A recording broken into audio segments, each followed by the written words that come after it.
Welcome back, everyone. If you have been with us long enough, you know that once in a while we sit down with someone who doesn't just write stories. They hold up a mirror and dare you to look. Today is one of those. Our guest is a journalist, a content writer, and a former MBA turned storyteller. And now a debut solo author whose book has been described as a black mirror meets the consciousness of modern India. His name Anupam Niyogi. So thank you first of all to the author to join our podcast. And his book Dreams of Binary Tales from a New Dawn and is a story science fiction collection that takes you up from the ancient ghats of Varanasi to the cold silence of outer space. So, welcome to the Anupam in our podcast, and this is our episode 2 of the Figuring Out Diary, where we are inviting some underrated authors and discussing about the books that should be read by all the readers. So, let's discuss something with Anupam. So, welcome to the author Anupam. Please share something about you, then we will dive more into the concept of the book and about your journey. So thank you, Vikrant, so much for having me on the show. It's going to be a pleasure to talk about myself and my book. So I've always had a flair for writing since my childhood, but I don't know why I didn't follow it as a profession during my formative years. Hmm. I've been a journalist for almost 7 or 8 years now, but before that I was in marketing. I did my MBA and I was in marketing, and somewhere down the line, during my marketing days, I realized that writing was my true calling, and I needed to write stories. And so I joined journalism. I changed my line and joined journalism. And but even when I was into journalism, I realized that I was not writing stories that I wanted people to read. I was writing what people needed to know, not what I wanted them to know. So that is when I decided that I would write novels and books as a side profession along with journalism as well. So I made the giant leap at that point of time. Okay, that is great. So first of all, let us share something about the book. The title of the book, like the title of the book, is also very interesting. So first, explain something. What is the story behind selecting the title of the book? My book as you all know, it's named Dreams in Binary, Tales from a New Dawn. And also the code language for algorithms, which find a very big mention in my book. Yeah. That. So that is why I decided to name the book Dreams in Binary. And as for Tales from a New Dawn, most of my stories end on. It has an ambiguity part to it as well. So the readers are left ambiguous as to how the story ends, Hmm. but there's always hope at the end of each story. So it's like a new dawn, a new beginning for Hmm. the. So that's how I named the book. Okay, so that is a pretty interesting. So we will talk about the book and about the stories, about what it means to be a cure to alive writing in 2025 in India, about the Bengal politics storm that just won't die down, about a mythology, war, and a few things that might make some like of you unforgettable. And that is exactly the point. Stay with us. So this is going to be one of those conversation you will want to listen to twice. Anupam is a very warm welcome to the show, and this is my first question now. And the first question, like the MBA to the journalism, is not a small step, and that is like jumping off a cliff and a building wings on the way down. So, what was the moment, that exact moment, you said marketing is not for me? Uh, There wasn't one dramatic or a cinematic moment when I stormed out of an office and declared that I'd become a writer. Uh, It happened slower than that.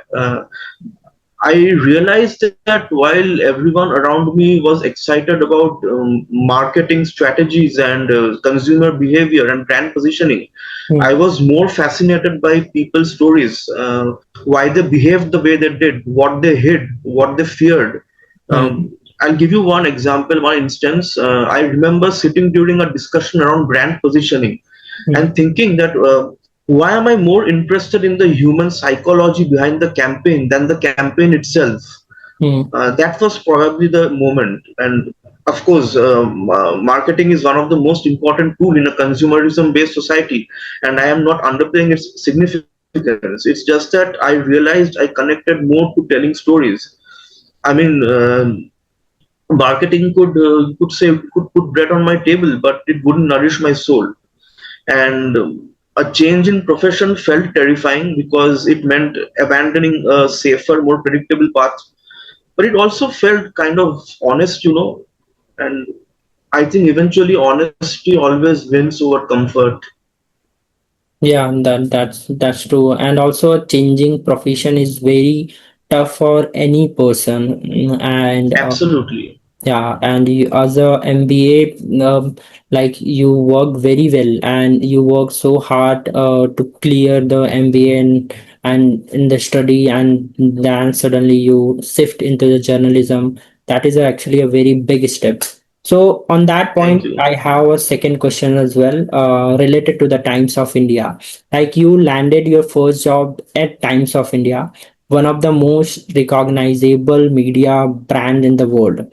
And how does a former marketing student walk into one of India's biggest newsroom and survive? Okay.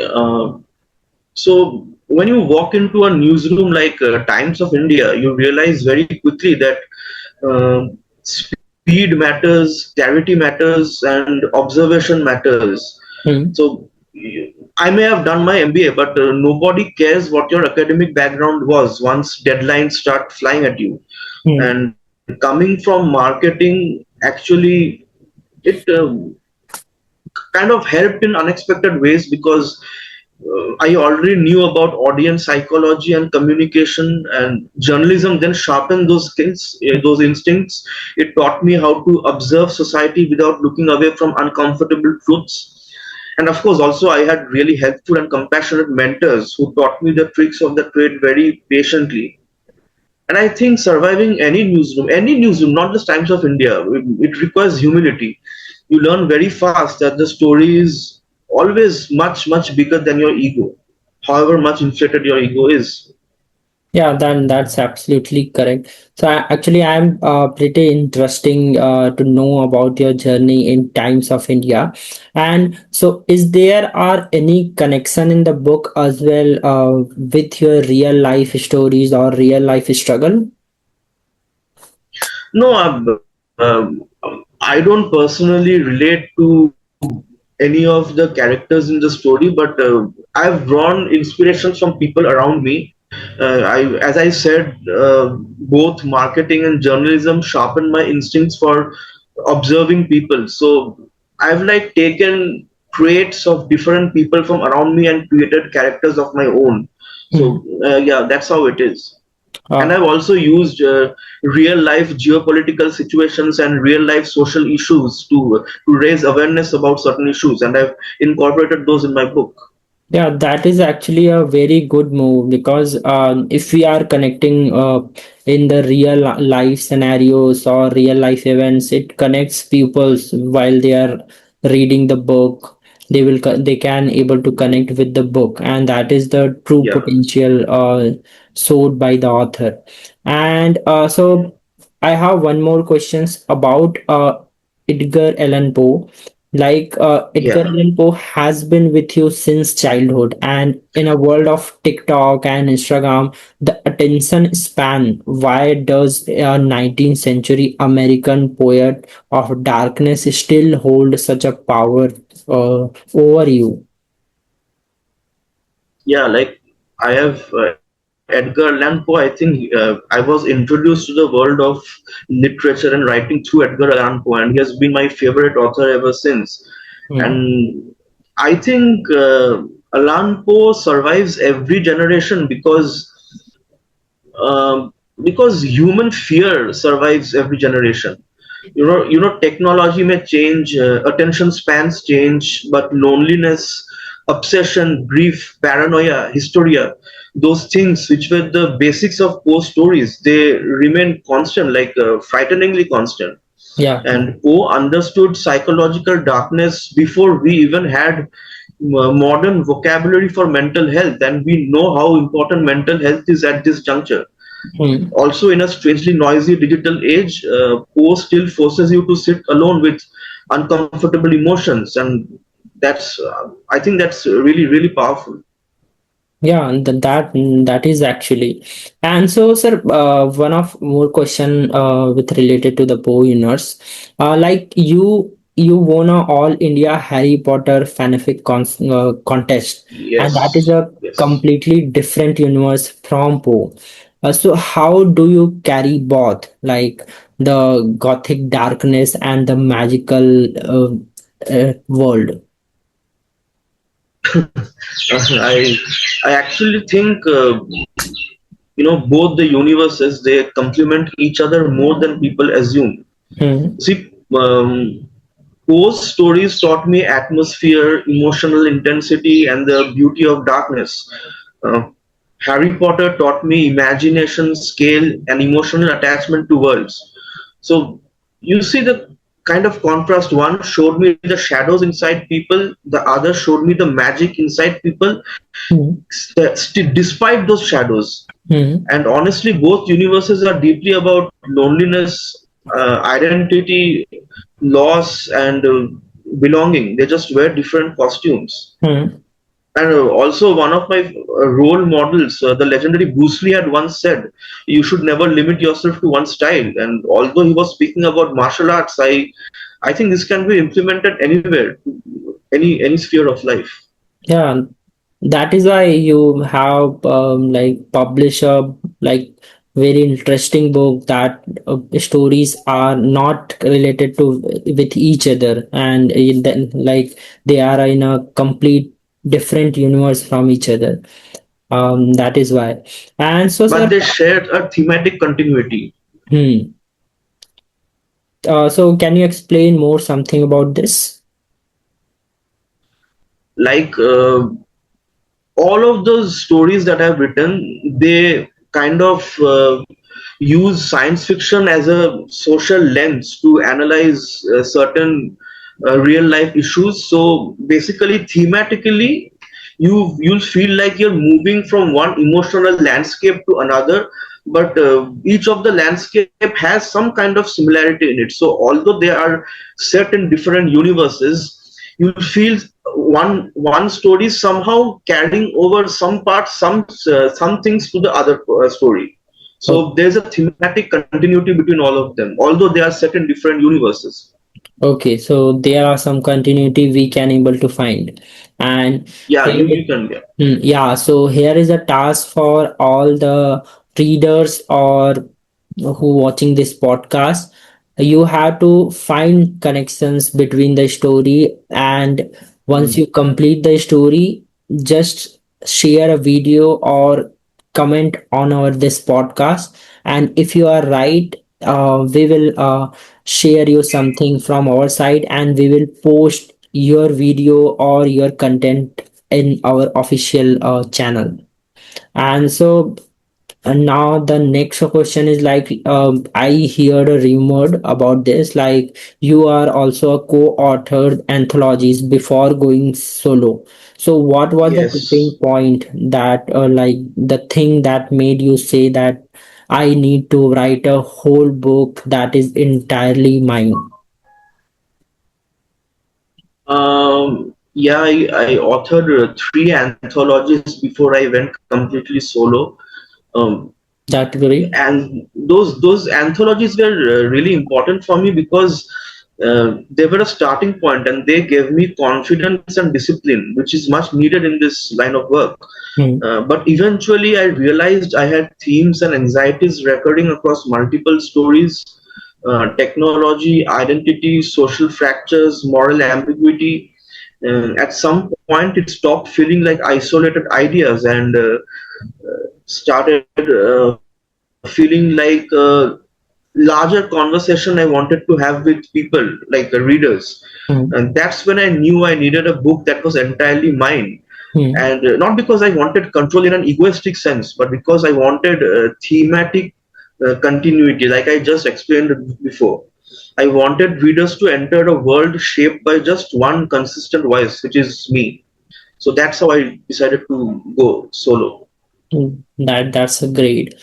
So the about the anthology, sir. If someone wants to read your stories, so where they can able to find and buy the books. They're all available on all e-commerce sites like Amazon, Flipkart. Okay. Um, yeah, So for the readers in the description, we will also drop all three links of the books. So if you want to read the short story or the creation by Anupam, you can buy the book, and these books are available on Amazon.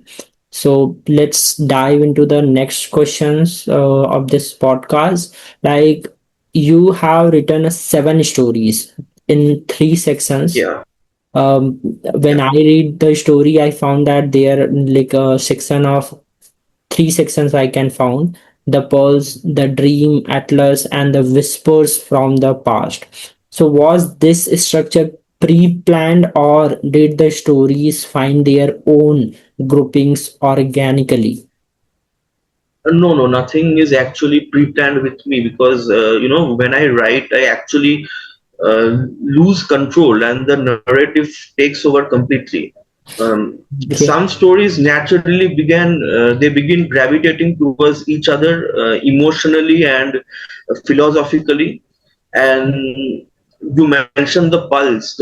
I'll try to not give away most of my plot points while answering this question. It's going to be a little difficult. Yeah. Anyways, the pulse deals more with immediate human anxieties. The dream at last becomes uh, more expansive and speculative, and Whispers from the Past explores how history and memory continue haunting our present as well as our future. I didn't want the collection to feel random, even though the stories are separate. I wanted readers to feel like I said, I wanted them to feel like they're moving through emotional landscapes. So that's how the structure came about.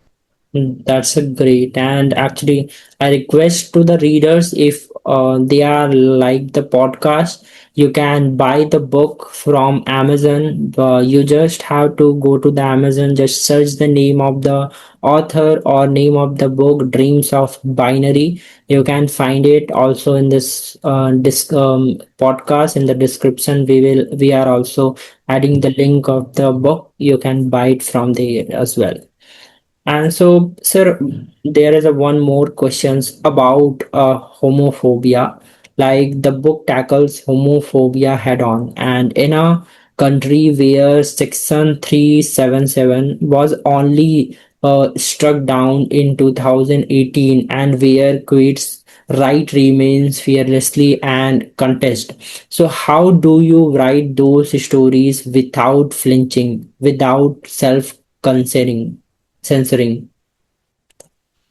Yeah, self-censor doesn't.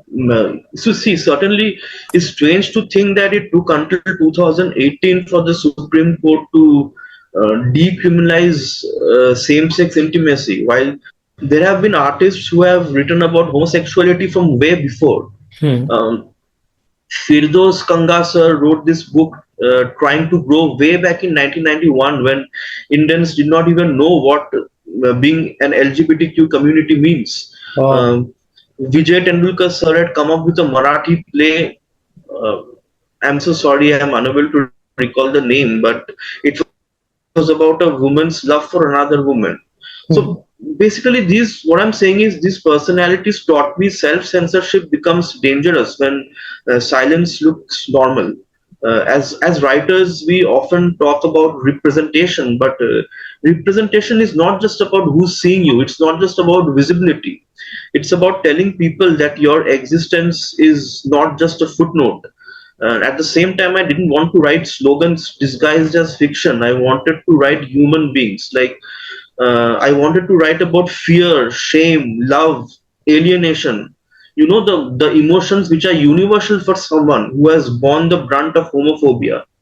And science fiction, of course, allows you to exaggerate society slightly so people can confront realities that they would otherwise not see, would otherwise avoid. Yeah. So, yeah, self censorship doesn't work here. Understand. So, sir, for every author, there is some favorite story that has been written by author. So, as an author in your Dreams of Binary, which is your favorite story? Um, it's going to be the dream at last. I can't tell you, I can't tell you why without giving away plot details, but Mhm. most people will find it very, very relatable to real life issues, and then you'll know when you read the book. Dream at last is my favorite of all the stories. Okay, and yeah, so I there. think it's going to be relatable for most people. Hmm, hmm. Yeah, definitely. And here is a one more task for the readers in this section, like who watching this podcast. You also drop a question about the dream of Atlas, like why it is so relatable. And if you read the book, and after reading the book, you can share why it is so related to you. And we will recognize this in our comment section, and we will create a separate video if you are sharing a true concept and relatable concept about the book. And so, sir, there is a one more question. You have a story that called the Fragile and the Eternal, and that the title alone Yeah. sounds like it is in a conversation with morality. And is there a poignant shadow sitting over the that one specifically? Uh, Maybe probably more subconsciously than consciously. Hmm. You know, Edgar Allan Poe had this extraordinary ability to make mortality feel intimate rather than abstract.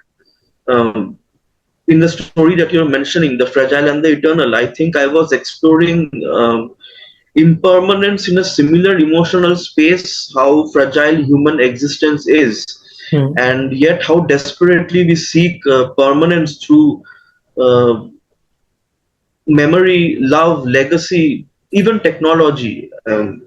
I wouldn't call it imitation, but the emotional DNA of Poe is definitely somewhere in that story. In most of the stories, in fact, not just yet. Yeah. Okay, so like in every stories we can find it. So sir, after that, now there is a one more concept I heard about the book, which is related to the Varanasi Ghat. So the collection spans from the ancient ghats of Varanasi to the vast emptiness of outer space. That is an enormous sweep. So did writing these stories change the way you personally to see India? And it is like it's a past versus and it is a potential future. Okay, that's an interesting one. So you see, writing these stories made me realize India is constantly existing in multiple centuries at once. Hmm. Um, so I'll give you an example. You can stand in Varanasi surrounded by rituals that are thousands of years old, while someone just beside you is live streaming the same on a smartphone. So Hmm. you see that contrast. That contrast is really intriguing. It really fascinates me. I think India's future will always negotiate with its past rather than erase it. In the future. Um, that became very important in my book, that contrast. Hmm. Oh, okay. So one of the more concepts are about the Black Mirror. Like your admitted trigger of for this book is known for absolutely brutal, often hopeless endings. Do your story end with the hope, or do you let the darkness win?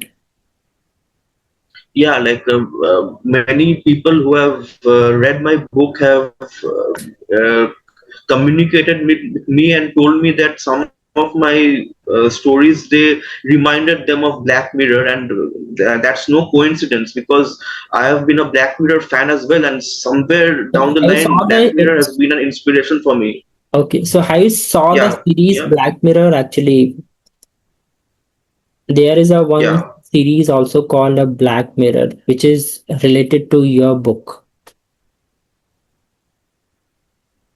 I think. yeah. Like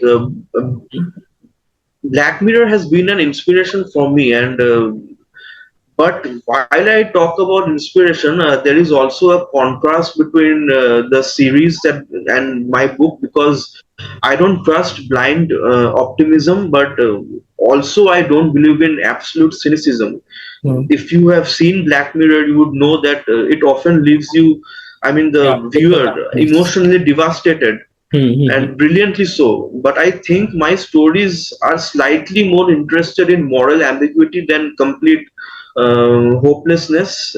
Even in even in dark futures, even in trying times, the protagonists in my stories, they continue resisting, continue loving, questioning, adapting. Mm, So sometimes the hope in my stories is very small, almost fragile, mm. but it does exist, and that is what sets my book apart from Black Mirror. Okay, that's great. So, sir, about the Black Mirror, okay, like in the Black Mirror, the stories are ending like with the question or the darkness, something like that. So in your stories, is it also same like with the darkness, or we can able to find some hope as well?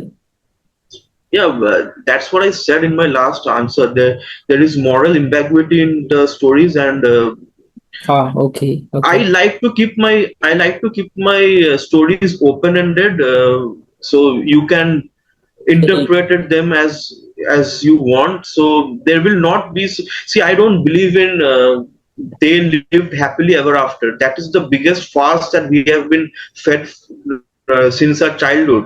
All Mhm. stories have to end with and they lived happily ever after. I don't do that. Yeah. So basically. They do not end in hopelessness, but there is some kind of hope at the end of each story as well, although you won't find a complete happy ending. Yeah. Yeah, and that is also I don't want to reveal much more about the book, but I am pretty like in want to know something about the story which is set in Tamil Nadu, the story of Murugan. Like so, the question is like there is a story Murugan's written, and Murugan the Tamil war god and is a deeply mythological figure. Tell us about Hmm. that story without revealing something about the book. How do mythology and science fiction coexist in the same narrative without swallowing the other? Yeah, I think mythology and science fiction are actually closer cousins than people actually realize. Yeah. Mythology, according to me, was humanity's earliest attempt to explain existence, morality, power, fear, chaos, Hmm. nature, things that felt larger than life, things that felt larger than us in those times. Science fiction kind of does the same, except the language changes from divine symbolism to speculative technology. And I didn't want Murugan to feel like a decorative cultural reference. I wanted mythology to interact with the futuristic setting organically, almost like memory surviving across centuries. And honestly, uh, I think India, with its rich mythology, is a uniquely fertile ground for that kind of storytelling, because we already live in a civilization where mythology and modernity coexist every single day. Like I told you about that contrast in Varanasi Ghats. So Hmm. yeah, that's how I incorporate mythology into science fiction.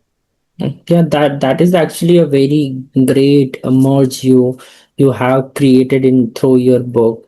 And so after that, sir, we will dive more into the concept of the book. First of all, if readers want to buy your book, where they can find your books, and if after reading the book, some of the readers have some questions about the concept of the book, or they have something related to like for new book or new editions, so where they can able to find you if they want to connect with you directly.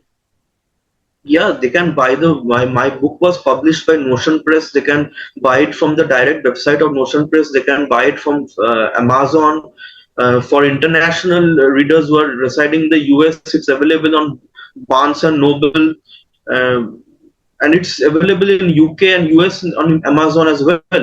So, and as far as feedback is concerned, I can drop my socials, and my so you can Instagram, yeah, through my Instagram they my can email. Yeah, yeah, of course. I'm always accessible on social media. absolutely. Then we will mention the your social media in the description as well. So whenever some reader want to connect Absolutely, with yeah. you. So now let's talk something more about not about the book, some related to the concept of the Bengal as well, because you are in the form this landscape is many ways. West Bengal's post-election violence and the political polarizations, the TMC versus BJP battle, it reads almost like a uh, for a long time. And if you were writing a story set in Bengal right now politically, so what genre would it be? And tragedy, satire, or a horror? It will be difficult to answer this question without giving away my political stance, but I'll try my best. So, to answer directly, it will probably be political satire wearing the mask of horror. So, see, I have grown up in Bengal and I have witnessed two changes in regime.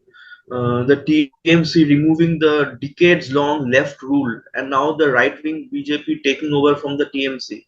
Hmm. And I can tell you something for certain. I haven't seen too many happy people in my state, either then or even now, which means there have always been some shortcomings. Be it any political party, it's either corruption or suppression of rights for the marginalized. Something will always be there that shouldn't be it any political party. Oh, okay. So the situation in the Bengal is actually very interesting as of now. And so, how is the situation after the election in Bengal, sir? Okay, what is the current situation as of now? Device. Where do you stand in the debate? Can mythology be politically natural? Um, I didn't understand what you're asking me. Are you asking me whether politics and mythology are independent of each other? Yeah. My real question is like, where do you stand in that debate? Like sometimes, and another that see that reclamation of exclusionary politics. Your book uses Yeah, mythology like Murugan. Yeah. I believe mythology is much larger than political ownership. Hmm. Our stories, our mythological stories have survived centuries. Sorry, not just centuries, millennia, because they are psychologically and culturally rich. Uh, for me, mythology in fiction is not about propaganda or purity. It's about symbolism, memory, and identity. And the moment mythology stops being explored and starts being weaponized by politics, storytelling suffers. And mythology and politics, I believe, should be independent of each other and politically neutral. See, we vote for 5 years of public welfare and development, not for forced, extravagant reminders of how rich Indian mythology and culture is.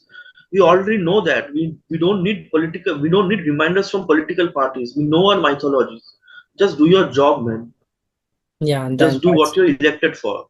then that's actually absolutely correct answer. And like, and after that, there is a one more question I want to ask about the book. Like you named a book, Dream in Binary code, machine logic, and we are living through an AI revolution that is moving faster than our ethics can catch up. Does the future you imagine in our stories feel more optimistic or more frightening now that AI is actually here? Yeah, you see, the technology itself is not, it's rarely evil. The real question is always who controls it, who profits from it, and whether human ethics evolved fast enough to keep up with human capability. You see, the wrong person behind the driving wheels of a car will always be wrong. Yeah. So it's about who controls it. AI fascinates me because it forces humanity into an uncomfortable mirror. Mm, If you imagine, if machines begin mimicking creativity, emotion, even conversation, then what exactly do we consider uniquely human? And mm. that existential anxiety is once again deeply fertile territory for science fiction, and which you will find in leaps and bounds in my book. That's great. Yes, sir. So now I have some questions, some short rapid fire kind of questions. You have to answer this question that first thing comes to in mind. Okay. So my first question is like one Indian politician who would you make a great Black Mirror character? Hmm. Honestly, I think Black Mirror, since it's Black Mirror, they would clone a fictional politician by combining DNA samples of all the best that we have. Oh, okay. So, and one current global crisis that deserve a full sci-fi novel, not just a short story. Climate migration, without doubt. Okay, interesting. So then next question: if Poe were alive today, what would he be writing about? Uh, since it's an age of technology and digitalism, I think he would write about digital paranoia, probably a story about a man slowly losing his identity and sanity to algorithms. Hmm. Yeah. Yeah, okay. So that's in all the conversation about the book, about the current situations. Now I have a few more questions. You have to answer it very shortly. Some about like after publishing a book, lot of authors also facing a problem to find a good publisher. So what is your suggestion after writing a book? How new writers can find a good publisher, and is traditional publishing is good, or we can also go for self publishing as well? It depends on what your goal is. If you are already an established, you're talking about first time authors, right? Yeah, I'm So for talking about. first time, yeah, for first time authors, it also depends on your budget. Self publishing is always cheaper than going for traditional publishing. So Yes. if you have a smaller budget, go for self publishing, but then you will have to take a lot of initiative to market your book. So because in traditional publishing, if you're using big publishing houses, they do most of the marketing for you. So Hmm. basically it all depends on your budget. If you have the means, then if you're a first time writer, go for traditional publishing. And if you are within a tight budget, try self-publishing. Yeah, that's absolutely great. And also, after publishing a book, a lot of authors facing about how to market the book properly. So, what is your suggestions about that to how author can market the book? Yeah, but one thing that I have to mention here is once you start self-promoting your book on Instagram or any other social media platform, you will come across a lot of scams with people approaching you, saying that they would post reviews on Amazon and Yeah. Goodreads, and they take money from you and then they don't deliver. So you have to be extremely careful about it, because one of my friends, he's also a first time author, he faced the same situation. He lost a lot of money. So basically what you have to do is, you'll basically have to confirm, you have to know the best way to market your book. um, there are some really good big organizations that offer. Hmm. The very first step is that you start with your immediate family, you start with your immediate friends, ask them to read your book and give away free copies if you have to, and then ask them to post reviews on Amazon. The Hmm. more reviews you have, the more your book gets visible to people. So you'll have to start small. And another good way is trying to get your book displayed at book fairs. If you have the Kolkata Book Fair, the Delhi International Book Fair, I know it's a little bit costly, but it increases your visibility by leaps and bounds. Yeah, that's absolutely great. So this is a great suggestion you have shared, and we learn lot about the concept of the book, your book, and the journey you share, the struggles you face. So this is absolutely a great conversation, more than my expectations. So thank you, Anupam sir, to join our I, I conversation. would I would like to add another something about what actually triggered me towards using war as an important part of my book, because you know the current situation now, the Israel-Palestine Yeah, conflict, and the U.S. Iran and Iraq war, Iran and Israel is war that at war? present. So in a newsroom, I have worked in a newsroom for the last few years, and I have seen how journalists become conditioned to not react to news of death and suffering Ah, in the Middle East, or anywhere for that matter.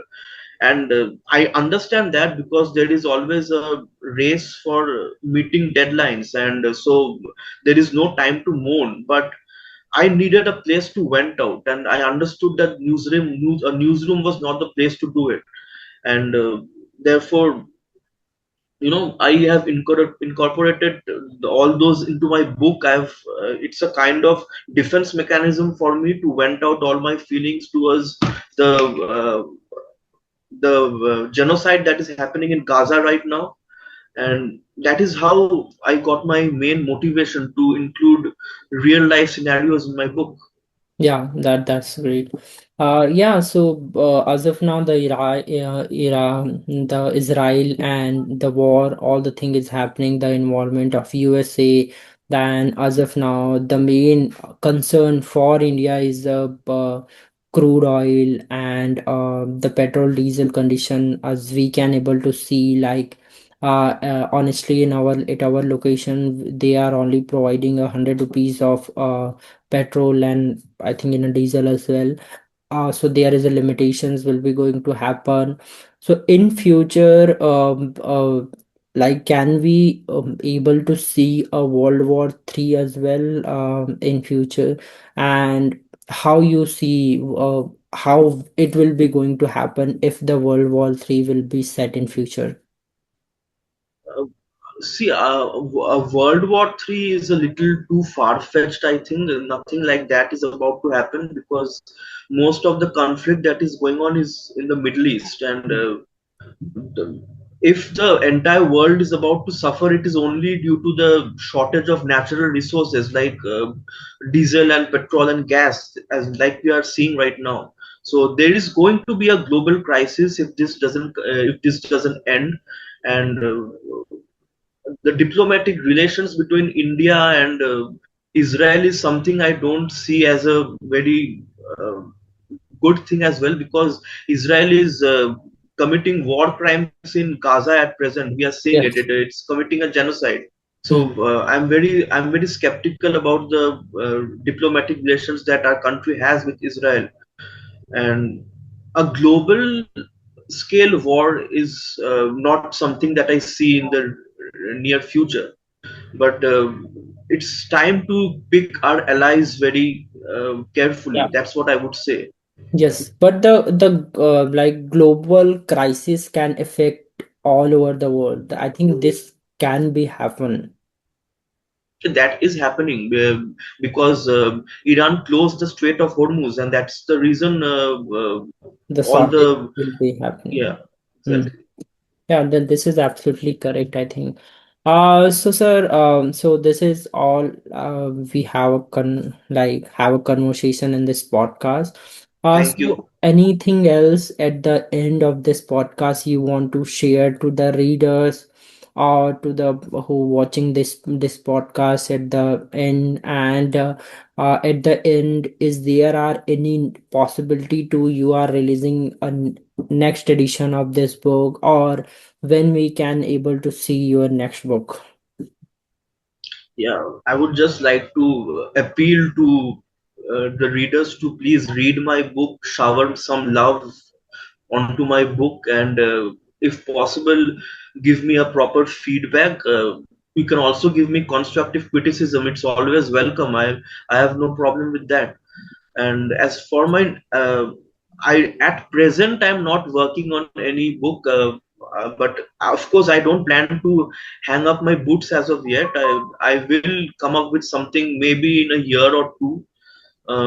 But at present I'm not working on anything, so all my attention is directed towards promoting Dreams in Binary Tales from a New Dawn. So please read it and enjoy it.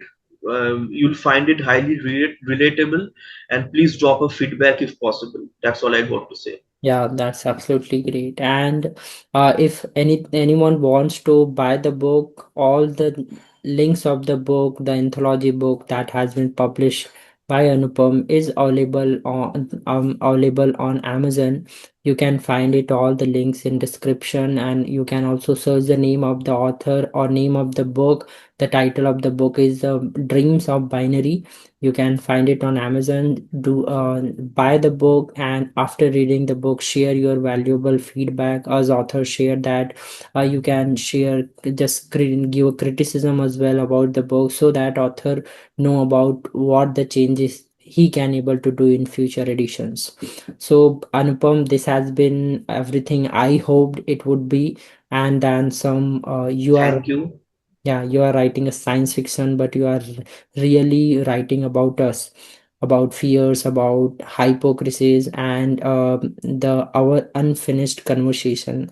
And that fact that you wrap all of that inside stories that are genuinely entertaining.